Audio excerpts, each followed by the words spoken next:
Président du conseil régional accompagné du sous-préfet de la localité d'Alaïli Dada, M. Mohamed Ali Omar, a visité les villages éloignés de Dadato et Alaïlou.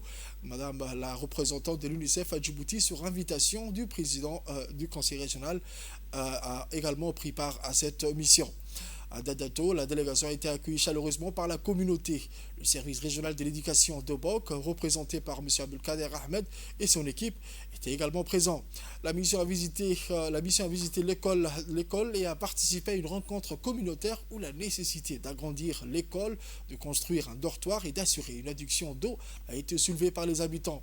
Dans cette même journée, la délégation s'est rendue à Alaïli Dada pour une rencontre avec la communauté de cette sous-préfecture. Ici, il a été question de doter l'école d'un dortoir également, étant donné le grand nombre d'élèves provenant des campements environnants, de l'importance d'une adduction d'eau et de la possibilité d'ouvrir une école fondamentale pour la prochaine rentrée scolaire.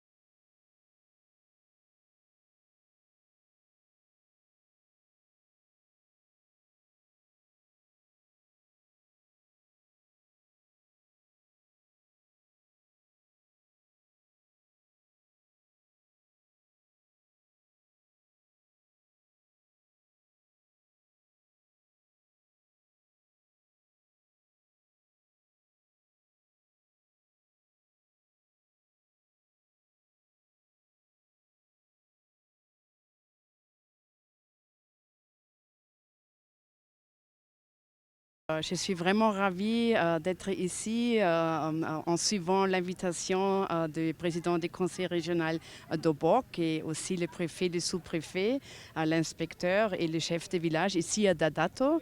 On est vraiment ravis d'être à côté de ce projet phare dans des zones éloignées. On a vu des structures d'éducation, on a vu des structures de l'eau, l'assainissement, hygiène. Aussi, on a parlé beaucoup de la protection de l'enfant. On a vu que la communauté a avancé bien dans la lutte contre les MGF. On a aussi parlé bien sûr de la santé, surtout de la santé mère-enfant et aussi le dépistage parmi les enfants pour la malnutrition.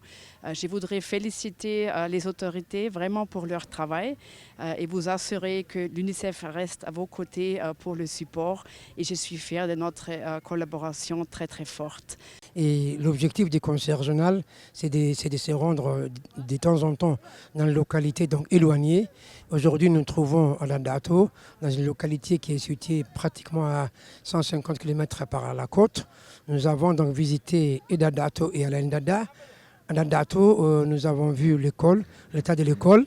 C'est une école qui a été construite il y a 6 ans par la communauté.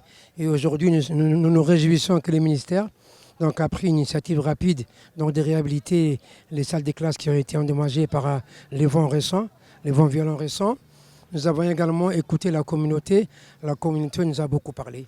La communauté, même si la source d'eau est disponible ici, la communauté demande qu'il y ait une adduction d'eau. C'est un domaine sur lequel déjà le conseil régional travaille et travaillera en étroite collaboration avec l'UNICEF. Nous avons également parlé des MGF, nous avons également parlé de la malnutrition. Et vous savez, quand on a ouvert l'école ici il y a 6 ans, l'effectif était énorme. Aujourd'hui, l'effectif est en baisse parce que il faut qu'on pense à mettre en place ici un dortoir. C'est la volonté de la communauté. Ils veulent également qu'on renforce les structures hospitalières de la Dada pour que l'évacuation ne se fasse pas sur Obok. Ce sont les éléments qui ont été évoqués. Et à Dada, c'est l'appui aux jardins scolaires, l'appui justement aux initiatives communautaires qui est très intéressant. Le conseil régional, grâce à son PDR, veut beaucoup travailler sur les communautés éloignées. Je voudrais ici remercier les sous-préfets qui représentent le préfet de la région. Je remercie également l'inspecteur de l'éducation par intérim. Je remercie également Mme Béat de l'UNICEF et son équipe qui ont bien voulu répondre à mon invitation, qui ont tenu à nous accompagner jusqu'à ici, à 150 km du chef-lieu.